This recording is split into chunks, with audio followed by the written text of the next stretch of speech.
നമസ്കാരം. ഡോക്ടർമാർ എന്നോട് പൊറുക്കണം.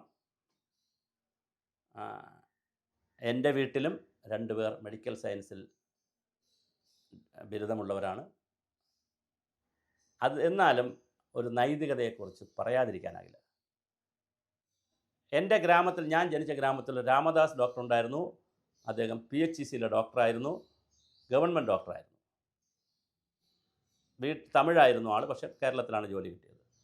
അദ്ദേഹത്തിൻ്റെ വീട്ടിൽ വരുന്നവർക്ക് മരുന്നെഴുതിയതിന് ശേഷം അദ്ദേഹം സാമ്പിൾ മരുന്നെല്ലാം കൊടുക്കും. മരുന്നെഴുതിയിട്ട് ഈ തുണ്ട് വാങ്ങി വീട്ടമ്മയായി പോയ അമ്മമാരും, കൂടുതൽ സ്ത്രീകളാണ് പോകുന്നത്, അമ്മമാരിങ്ങനെ മുഖത്ത് നോക്കിയിരിക്കുമ്പോൾ, ഹോസ്പിറ്റലിൽ വെച്ചാണ് നോക്കിയിരിക്കുമ്പോൾ അവർക്ക് മരുന്നിന് പൈസയും കൊടുക്കുമായിരുന്നു. അങ്ങനെയും ഒരു രാമദാസ് ഡോക്ടർ ഉണ്ടായിരുന്നു. ഡോക്ടർ പൈ എന്നൊരു പേരിവിടെ ഉണ്ടായിരുന്നു. വിദേശത്തു നിന്ന് പോകാതെ നാട്ടിൽ മാത്രം തൂങ്ങി സർക്കാരിൻ്റെ സംവിധാനങ്ങളിൽ ചെറിയ തോതിൽ ജീവിക്കുന്ന, ഒരു പൈസയും വാങ്ങാതെ അഴിമതി നടത്താറുണ്ടായിരുന്നു ഡോക്ടർ ഹാരിസ് ഇവിടെ ഉണ്ടായിരുന്നു. ഡോക്ടർ ഹാരിസ് ഇവിടെ ഉണ്ട്. ഇങ്ങനെയുള്ള സംവിധാനം നിൽക്കുമ്പോഴാണ് എൻ്റെ സ്വന്തം അനുഭവം കൂടി പറഞ്ഞിട്ട് ഞാൻ ഇപ്പോഴത്തെ ആരോഗ്യമന്ത്രി, ഇരുണ്ട മന്ത്രിയിലേക്ക് വരാം. എൻ്റെ ഒരു വളരെ അടുത്ത ബന്ധുവിന് തിരുവനന്തപുരം മെഡിക്കൽ കോളേജിൽ ഒരു ഓപ്പറേഷൻ നടത്തണമായിരുന്നു. ദുബായിൽ വച്ചുണ്ടായ ഒരു അപകടമാണ്. ഇവിടെ കൊണ്ടുവന്ന് പെട്ടെന്ന് ഓപ്പറേഷൻ നടത്തണമായിരുന്നു. അപ്പോൾ തിരിച്ച് പോവുകയും വേണം. കൈ ഒരു ചെറിയ മുറിവുമായി ബന്ധപ്പെടുത്തിയിട്ടാണ് വന്നിട്ടുള്ളത്. അപ്പോൾ തിരുവനന്തപുരം മെഡിക്കൽ കോളേജിൽ അഡ്മിറ്റ് ചെയ്യുന്നു. വർഷങ്ങൾക്ക് മുമ്പുള്ള കഥയാണ്. അന്ന് ഓപ്പറേഷൻ ഫിക്സ് ചെയ്യുന്നില്ല. ഡോക്ടർ വരുന്നു, തോന്നുന്നു, പോകുന്നു, കാണുന്നു. സൂപ്രണ്ടും ഇടയ്ക്ക് വന്ന് കണ്ടു, പലരും വന്ന് കണ്ടുപോകുന്നു. പക്ഷേ ഓപ്പറേഷൻ ഫിക്സ് ചെയ്യുന്നില്ല. അപ്പോൾ ഞാൻ അന്ന് ഈ വലിയ ആശയവും ആദർശവും കൊണ്ടു നടക്കുന്ന ആളാണ്. സർക്കാർ സ്കൂളിലേ പഠിക്കൂ, സർക്കാർ കോളേജുകളിലേ പഠിക്കൂ, സർക്കാർ ബസ്സിലേ കയറൂ. പൊതുമേഖലയെന്ന് പറഞ്ഞാൽ വലിയ വികാരമാണ്. സർക്കാർ ആശുപത്രികളിലേ പോകൂ. സ്വകാര്യ ആശുപത്രിയിലും പോയിട്ടുണ്ട്. സർക്കാർ ആശുപത്രിയിൽ വിട്ട സമയത്ത് സ്വകാര്യ ആശുപത്രിയിൽ പോയി കിടന്ന് ജീവൻ രക്ഷിച്ച കഥയുണ്ട്, അത് വേറെ കഥയാണ്.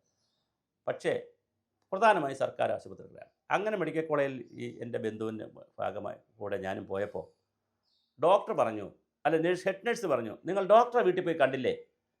അപ്പോൾ ഞാൻ ചോദിച്ചാൽ, അതെന്തിനാണ് ഡോക്ടറെ വീട്ടിൽ പോയി കാണുന്നത്? എൻ്റെ ആദർശം ഉണർന്നു.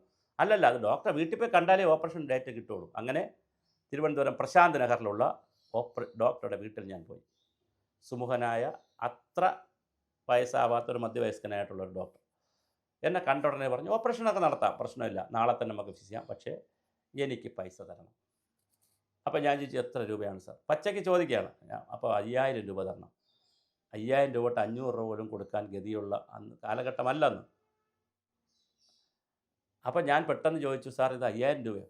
ഞാൻ പുളിയങ്കുരു കൊടുത്തല്ല മെഡിക്കൽ കോളേജിൽ പഠിച്ചത്. ട്രിവാൻഡ്രം മെഡിക്കൽ കോളേജിൽ പഠിച്ച ആളാണ്. പിന്നെ ഞാൻ അദ്ദേഹത്തിന് തിരക്കിയെടുത്തു. അപ്പോൾ സർക്കാർ സംവിധാനത്തിലാണ് പഠിച്ചത്. പക്ഷേ ഞാൻ പുളിയങ്കുരു കൊടുത്തല്ല പഠിച്ചത്, പൈസ കൊടുത്താണ് പഠിച്ചത്. എനിക്ക് വലിയ ചിലവായി, പൈസ തരണമെന്ന് പറഞ്ഞു. അങ്ങനെ ഞാൻ പൈസ കൊടുക്കാമെന്ന് പറഞ്ഞ് പൈസ കൊണ്ട് കൊടുക്കുന്നു. എന്നിട്ടും ഞാൻ ഹോസ്പിറ്റലിലെത്തി. ഹെഡ് നഴ്സിനോട് പറഞ്ഞു, ഇങ്ങനെ ഡോക്ടറെ പോയി പൈസ കൊടുത്തെന്ന് പറയാൻ പറ്റത്തില്ലല്ലോ, ഡോക്ടറെ പോയി കണ്ടു, നമുക്ക് ഓപ്പറേഷൻ നടന്നു. അപ്പോൾ അവർ ചിരിച്ചിട്ട് പറഞ്ഞു, അങ്ങനെ നടക്കില്ല, സൂപ്രണ്ടും കൂടെ ഇവിടെ വന്ന് കണ്ടിരിക്കുകയാണ്, നിങ്ങൾ സൂപ്രണ്ടിനെയും പോയി കാണണം. അങ്ങനെ മെഡിക്കൽ കോളേജ് സൂപ്രണ്ടിനെയും പോയി കണ്ടു. അദ്ദേഹത്തിനും പൈസ കൊടുത്തു. 2 പേരുടെ പേരും എനിക്ക് ഓർമ്മയുണ്ട്, ഞാൻ പറയുന്നില്ല, വർഷങ്ങൾ കഴിഞ്ഞെങ്കിലും. അതിനുശേഷമാണ് അവിടെ ഓപ്പറേഷൻ നടന്നത്. മറ്റൊരു ബന്ധുവിനെ അവിടെ കൊണ്ടുചെന്നപ്പോൾ, കാഷ്വാലിറ്റി കൊണ്ടുചെന്നപ്പോൾ കയ്യിൽ പിടിച്ചുകൊണ്ട് നിൽക്കേണ്ടി വന്നു. ഈ ട്രിപ്പ് അടയ്ക്കുന്നത് പെട്ടെന്നൊരു ഹിക്ക് പോലെ വന്ന് അവിടെ കൊണ്ടുചെന്നപ്പോൾ വളരെ കയ്യിൽ പിടിച്ചുകൊണ്ട് നിന്നു. ഇപ്പോഴിതാ സ്ത്രീകളുടെ ഓപ്പറേഷൻ നടത്തിയാൽ കൃത്യമായി അവരെ വയറ്റിലേക്ക് സിസറുകൾ പോകും, ഈ കത്രികകൾ പോകും. ഒരു ഡോക്ടർ സമൂഹത്തിന് അപമാനമായിട്ടുള്ള സ്ത്രീയാണ്. 2 തരത്തിലവർ അപമാനമാണ്.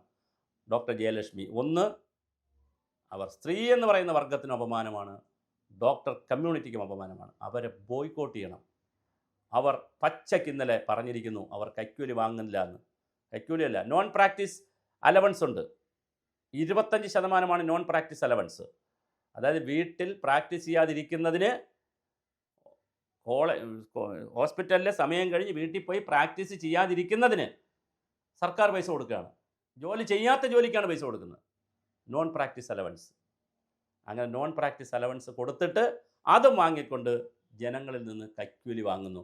ഈ ഇന്നലെ നടന്ന സംഭവത്തിൽ, ആലപ്പുഴയിൽ നടന്ന സംഭവത്തിൽ നിരവധി തവണ ഈ സിസർ അകത്ത് കിടക്കുന്ന, ഇപ്പോൾ അമൃതയിൽ ചികിത്സയിലിരിക്കുന്ന വനിതയുടെ ബന്ധുക്കൾ നിരവധി തവണ പോയി കാശ് കൊടുത്തതും അവരുടെ യൂണിറ്റ്, അവർ ഹെഡായിരുന്ന അവരുടെ യൂണിറ്റിൽ അവരുടെ താഴെയുള്ള മറ്റൊരു ഡോക്ടറും, ഞാരുടെയും പേര് പറയുന്നില്ല കേട്ടോ, മറ്റൊരു ഡോക്ടർ, വനിതാ ഡോക്ടർ ഓപ്പറേഷൻ ചെയ്തതും അങ്ങനെ കത്രിക അകത്ത് പോയതുമായ കഥകൾ വളരെ വലുതല്ലേ.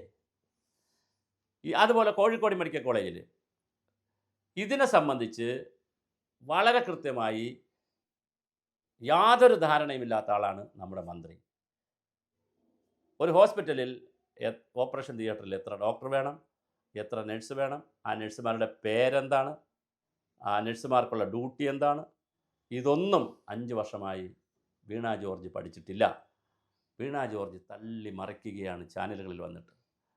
ഇനി തമാശ എന്ന് പറഞ്ഞാൽ ഡോക്ടർ ജയലക്ഷ്മിയും വലിയ കുറ്റക്കാരിയാണ്. അവരെ സസ്പെൻഡ് ചെയ്താൽ പോരാ, സസ്പെൻഡ് ചെയ്യാൻ അവർ റിട്ടയർ ആയെന്നാണ് തോന്നുന്നത്. അവരെ പെൻഷൻ തടഞ്ഞു വെക്കണം, അവർക്ക് പെൻഷൻ കൊടുക്കരുത്. അവർ പ്രാക്ടീസ് ചെയ്ത് ജീവിച്ചോട്ടെ, പെൻഷൻ കൊടുക്കരുത്. കൊടുത്ത ശമ്പളം തിരിച്ചു പിടിക്കാൻ പറ്റുമെങ്കിൽ, അതായത് ഈ കാലയളവിൽ ശമ്പളം തിരിച്ചു പിടിക്കാൻ പറ്റുമെങ്കിൽ അതും ചെയ്യണം. കാരണം വളരെ മാതൃകാപരമായ ഒരുപാട് കാര്യങ്ങൾ ഇവിടെ മെഡിക്കൽ മേഖലയിൽ നടക്കേണ്ടതുണ്ട്. ഇനി 1-2 കാര്യം കൂടെ പറഞ്ഞുകൊണ്ട് ആ ഭാഗം അവസാനിപ്പിക്കാം.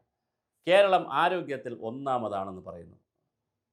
NRHM ഒക്കെ വന്നതിന് ശേഷം ഒരുപാട് പ്രൈമറി ഹെൽത്ത് സെൻ്ററുകൾ വളരെ മനോഹരമായി പ്രവർത്തിക്കുന്നു. ഇപ്പോൾ നമ്മൾ ഈ വീഡിയോ ചെയ്യുന്നതിൻ്റെ തൊട്ടടുത്ത് 1 കിലോമീറ്ററിനകത്ത് പ്രൈമറി ഹെൽത്ത് സെൻ്ററുണ്ട്. വളരെ മനോഹരമായി ഒരുപാട് പ്രാവശ്യം അവാർഡ് കിട്ടിയിട്ടുള്ള വളരെ മനോഹരമായി പ്രവർത്തിക്കുന്ന മുട്ടട പ്രൈമറി ഹെൽത്ത് സെൻ്ററുണ്ട്. ഒരു കുളത്തിൻ്റെ സമീപമാണ്. വളരെ മനോഹരമായിട്ടാണ് അവിടെ അത് പ്രവർത്തിക്കുന്നത്. ഞങ്ങളുമൊക്കെ എപ്പോഴും പോയി മെഡിസിനൊക്കെ മേടിക്കുന്ന സ്ഥലം. ഇങ്ങനെ 100 കണക്കിന് സംവിധാനങ്ങളുണ്ട്. പക്ഷേ കുറച്ചുകൂടി മുകളിലോട്ട് പോയി കഴിഞ്ഞാൽ ഒരു താലൂക്ക് കമ്മ്യൂണിറ്റി ലെവൽ മുതൽ മുകളിലോട്ട് പോയി താലൂക്ക് ആശുപത്രി, മെഡിക്കൽ കോളേജ് വരെ പോയി കഴിഞ്ഞാൽ വലിയ പ്രതിസന്ധിയാണ്. അതുകൊണ്ട് തന്നെ 68% ആളുകളും ഔട്ട് ഓഫ് പോക്കറ്റ് എന്ന് പറയുന്ന കൺസെപ്റ്റിൽ, നീതി ആയോഗിൻ്റെ കണക്കിൽ കേരളത്തിലെ 68% ആളുകളും സ്വകാര്യ മേഖലയിലാണ് എന്ത് ചെയ്യുന്നത്, പോയി ചികിത്സിക്കുന്നത്. അപ്പോൾ സ്വകാര്യ മേഖലയിൽ 68% പോയി ചികിത്സിക്കുന്നു. ഓപ്പറേഷൻ നടത്തുന്ന തിയേറ്ററിലടക്കം എന്തൊക്കെ വേണം, ആരൊക്കെ വേണം, എന്ത് ഉപകരണം വേണമെന്ന് അറിയണ്ട, പക്ഷേ ആരൊക്കെ വേണം, ഏത് ടൈപ്പ് സ്റ്റാഫ് വേണം എന്നറിഞ്ഞുകൂടാത്തൊരു ഭരണകൂടം, ആയിരക്കണക്കിന് ആളുകളെ തസ്തിക ഒഴിച്ചിട്ടിട്ട് ഡോക്ടർമാർക്ക് സമ്മർദ്ദം കൊടുക്കുന്നൊരു ഭരണകൂടം. ഇപ്പോൾ ഞാനിത് സംസാരിക്കുമ്പോൾ കേരളത്തിലെ ഡോക്ടർമാർ സമരത്തിലാണ്. അവർക്ക് ശമ്പള പരിഷ്കരണം നടത്തി കൊടുക്കില്ല, അതുപോലെ തന്നെ അവർക്ക് മറ്റ് അലവൻസുകൾ കൊടുക്കില്ല, ആവശ്യമായ സ്റ്റാഫിന് കൊടുക്കത്തില്ല. സ്റ്റാഫ് കൊടുത്താൽ മറ്റ് ഇൻഫ്രാസ്ട്രക്ചർ കൊടുക്കും. ഡോക്ടർ ഹാരിസിൻ്റെയൊക്കെ പ്രശ്നം അതായിരുന്നല്ലോ, ഇൻഫ്രാസ്ട്രക്ചർ കൊടുക്കത്തില്ല. അങ്ങനെ എങ്ങനെയെല്ലാം സർക്കാർ സംവിധാനത്തിലെ ഹോസ്പിറ്റലുകളെ ഞെക്കി ഞെരുക്കി കൊലവിളിക്കാമെന്ന് പരീക്ഷണം നടത്തുന്ന വലിയ ഒരു നേതൃത്വമാണ് വീണ ജോർജ്. നിങ്ങൾ ദുരന്തമാണ്. നിങ്ങളുടെ കൂട്ടുകാരൻ മറ്റൊരു ദുരന്തം, നികേഷ് കുമാർ റിപ്പോർട്ടറിലിരുന്ന നിങ്ങളും വലിയ ദുരന്തമാണ്. ലാസ്റ്റ് പോയിന്റ് പറയുന്നു, മുഖ്യമന്ത്രി കഴിഞ്ഞ് കുറച്ച് ദിവസം മുമ്പ് ഒരു പ്രസംഗം നടത്തി. അദ്ദേഹത്തിന് ഏതോ ബന്ധു പരിചയമുള്ള ഒരാൾ വന്നപ്പോൾ അദ്ദേഹം വലിയ പണക്കാരനായിട്ടും ഇവിടുത്തെ ഏതോ സർക്കാർ ആശുപത്രി ചെന്നപ്പോൾ ഇതൊക്കെ എന്തൊരു മാറ്റമാണ് ആശുപത്രി വന്നു എന്നൊക്കെ ബഹളമുണ്ടാക്കി. ആ ബഹളമുണ്ടാക്കിയ രാജ്യത്ത്, അല്ല സംസ്ഥാനത്ത്, ഈ രാജ്യത്ത് സുഷമാ സ്വരാജ് എന്ന് പറയുന്ന ഒരു മന്ത്രി ഉണ്ടായിരുന്നു. വലിയ ഹൈപ്പുണ്ടാക്കിയ വലിയ പേരെടുത്ത മന്ത്രിയാണ്. അവർക്ക് അസുഖം വന്നപ്പോൾ അവരെ വിദേശത്ത് കൊണ്ടുപോകാൻ വെച്ചാൽ അവർ പറഞ്ഞു, എന്നെ എയിംസിൽ ചികിത്സിച്ചാൽ മതി, കാരണം ഞാൻ വിദേശത്ത് പോയി ചികിത്സിച്ചാൽ പിന്നെ എൻ്റെ രാജ്യത്തുള്ള ഇതിന് കൊടുക്കുന്ന സന്ദേശം എന്തെന്ന് ചോദിക്കുന്ന സുഷമാ സ്വരാജ് ഈ രാജ്യത്തുണ്ടായിരുന്നു, മരിച്ചുപോയി. പിണറായി വിജയൻ മുട്ടിന് മൂത്രമൊഴിക്കാൻ മുട്ടിയാൽ നേരെ മയോ ക്ലിനിക്കിൽ പോയി അമേരിക്കയിൽ പോയി ചികിത്സിക്കും. ഏറ്റവും കൂടുതൽ ചികിത്സ 1 കോടി വരെയുള്ള തുക, ആകപ്പാടെ 2 കോടിയാണ് എല്ലാവരും കൂടെ എടുത്തിരിക്കുന്നത്. അതിൽ 78-80 ലക്ഷം വരെയുള്ള തുക എടുത്തിരിക്കുന്നത് ചികിത്സയ്ക്ക് വേണ്ടി മുഖ്യമന്ത്രിയാണ്. എല്ലാ മന്ത്രിമാരും ഇത്രയും വലിയ ആരോഗ്യ സംവിധാനം ഉണ്ടെന്ന് പറയുമ്പോഴും സ്വകാര്യ ആശുപത്രികളിലേക്ക് ലക്ഷങ്ങളാണ് എഴുതിയെടുത്ത് പോകുന്നത്.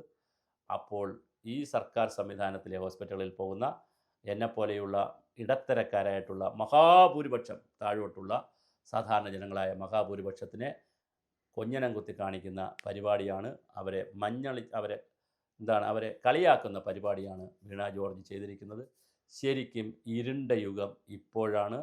ആ ഇരുണ്ട യുഗത്തിലെ ഇരുണ്ട പുത്രിയാണ് നിങ്ങൾ വീണ ജോർജെ. നിങ്ങൾ ഇനിയിപ്പോൾ രാജിവെച്ചിട്ട് കാര്യമില്ല, സമയം കഴിഞ്ഞു. ദയവായി ഇനി മത്സരിക്കരുത്. കഷ്ടകാലത്തിനെങ്ങാനും LDF വീണ്ടും വന്നാൽ, നല്ല കാലത്തിന് വരാൻ സാധ്യതയില്ല, വന്നാൽ തീർച്ചയായിട്ടും താങ്കളും ഈ മറ്റ് പല പരിഗണനകൾ വച്ചുകൊണ്ട്, ജാതി മത പരിഗണന ഞാൻ പറയുന്നില്ല, വച്ചുകൊണ്ട് വീണ്ടും മന്ത്രിയാവും. അതും വീണ്ടും കഷ്ടകാലത്തിന് ആരോഗ്യമന്ത്രിയായാൽ കേരളം ഔട്ട് ഓഫ് പോക്കറ്റ് 68% എന്നുള്ളത് 100% മാറും. ഡോക്ടർ ജയലക്ഷ്മിമാർ ജാഗ്രതയിൽ, ഡോക്ടർമാർ കുറച്ചുകൂടി മനുഷ്യപ്പറ്റുള്ള, കുറച്ചുകൂടി നീതിബോധമുള്ളവരായി മാറേണ്ടത് സമൂഹത്തിൻ്റെയും കാലത്തിൻ്റെയും ആവശ്യമാണ്.